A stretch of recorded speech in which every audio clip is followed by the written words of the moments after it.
Vamos lá, nona parte. Essa alucinação do dedo ferido, vocês lembram da história do garoto que achou que o dedo estava ferido e não estava?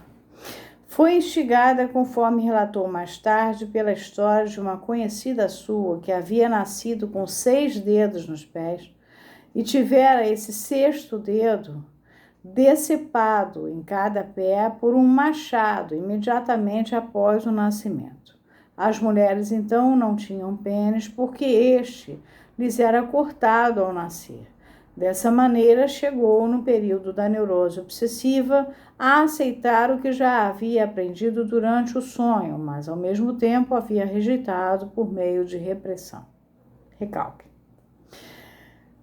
Deve também ter tomado conhecimento durante as leituras e conversas sobre a história sagrada da circuncisão ritual de Cristo e dos judeus em geral, ou Brit Milá. Não existe qualquer dúvida de que, por essa época, seu pai estava se convertendo na figura aterrorizadora que o ameaçava com a castração. O Deus cruel com qual estava, então, lutando, que criava homens pecadores apenas para puni-los depois que sacrificava o próprio filho e os filhos dos homens. Esse Deus remeteu seu caráter de volta ao pai do paciente, embora, por outro lado, o menino estivesse ao mesmo tempo tentando defender seu pai contra o Deus. Nesse ponto, o menino havia que ajustar-se a um padrão filogenético, e assim o fez, embora suas experiências pessoais possam não concordar com isso. Conquanto as ameaças ou sugestões de castração com que deparou tenham emanado de mulheres, nota, já sabemos disso no que diz respeito à sua nania, e sabemos outra vez do fato em relação a outra mulher. Esse fato não poderia retardar em muito o resultado final. Apesar de tudo, foi de seu pai que ele veio a temer, afinal, a castração. Nesse aspecto, a herança triunfou sobre a experiência acidental. Na pré-história do homem, era indubitavelmente o pai que praticava a castração como um castigo e que o suavizou depois na circuncisão. Quanto mais o paciente avançava no recalque com a repressão à sexualidade durante o desenvolvimento da neurose obsessiva, como evidência disso, ver as páginas que a gente já viu, 88 e 89, tanto mais natural se deve ter tornado para ele atribuir essas más intenções a seu pai, que era o verdadeiro representante da atividade sexual. A identificação que fez de seu pai com o castrador, aí vem uma nota, diz assim: entre os sintomas mais torturantes, embora ao mesmo tempo entre os mais grotescos de sua enfermidade posterior, estava sua relação com cada alfaiate a quem encomendasse um terno. Sua deferência e timidez na presença desse alto funcionário, suas tentativas de obter um bom conceito junto ao alfaiate, dando-lhe gorjetas extravagantes, e seu desespero diante dos resultados do trabalho, quaisquer que estes fossem. A palavra alemã que corresponde ao alfaiate é Schneider, do verbo schneiden, cortar, de onde deriva um composto Beschneider, que significa circuncisar. Lembremos-nos também de que foi um alfaiate que cortou fora o rabo do lobo. Continuando depois da nota, eu vou voltar à frase que é pequena. A identificação que fez com o pai, de seu pai com o castrador, aí veio essa nota, tornou-se importante como sendo a fonte de uma imensa hostilidade consciente contra ele, atingindo o nível de um desejo de morte e de um sentimento de culpa que reagia contra essa hostilidade. Até esse ponto, no entanto, ele estava se comportando normalmente, isso é, como todo neurótico que está possuído de um complexo de Édipo positivo.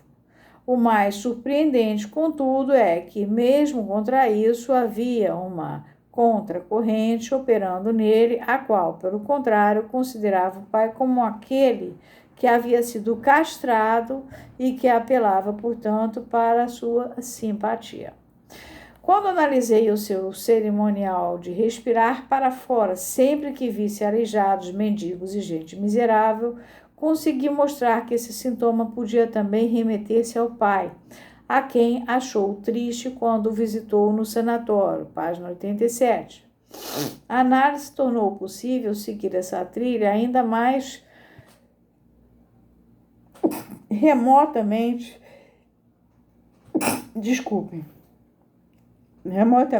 No período muito precoce, provavelmente antes da sua sedução, com a idade de 3 anos e um quarto, estivera na granja um velho trabalhador diarista, cuja função era agora a de carregar água para casa.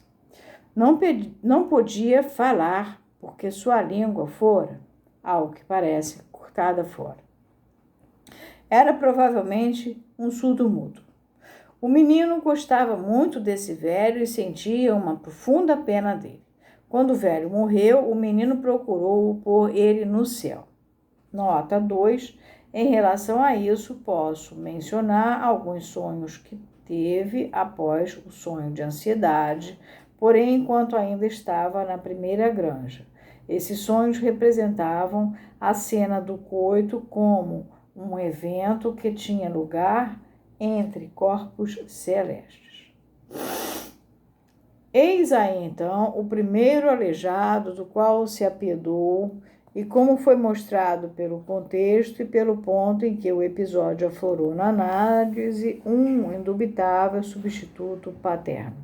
Na análise, esse homem foi associado com a recordação de outros servos de quem o paciente gostara e sobre os quais destacava o fato de que eram ou doentes ou judeus, o que implicava em circuncisão. Também o criado que o havia ajudado a limpar-se depois do seu acidente, aos 4 anos e meio, na página 98, a gente já viu, era judeu e tuberculoso, e fora igualmente objeto de sua compaixão. Não vamos esquecer, Freud também era judeu. Todas essas figuras pertencem ao período anterior à visita que fez ao pai no sanatório, isto é, antes da formação do sintoma. Este deve, portanto, ter tido antes o sentido de repelir, por meio da expiração, qualquer identificação com o objeto da piedade do paciente. Então, de repente, em conexão com um sonho, a análise imergiu outra vez no período pré-histórico e induziu-o a afirmar que durante a cópula, na cena primária, ele observara o pênis desaparecer, que sentira a pena do pai por causa disso e que se alegrava com o reaparecimento daquilo que achava que estava perdido. Ali estava, portanto, um impulso emocional recente, partindo uma vez mais da cena primária. Ademais, a origem narcísica da compaixão, que é confirmada pela própria palavra, o alemão Mitleid, literalmente sofrimento com, revela-se aqui de forma inequívoca. Terminamos a parte 7ª, a gente vai entrar na 8ª, que é um mundo novo, oriundo do período primitivo, e vem aí a solução do caso.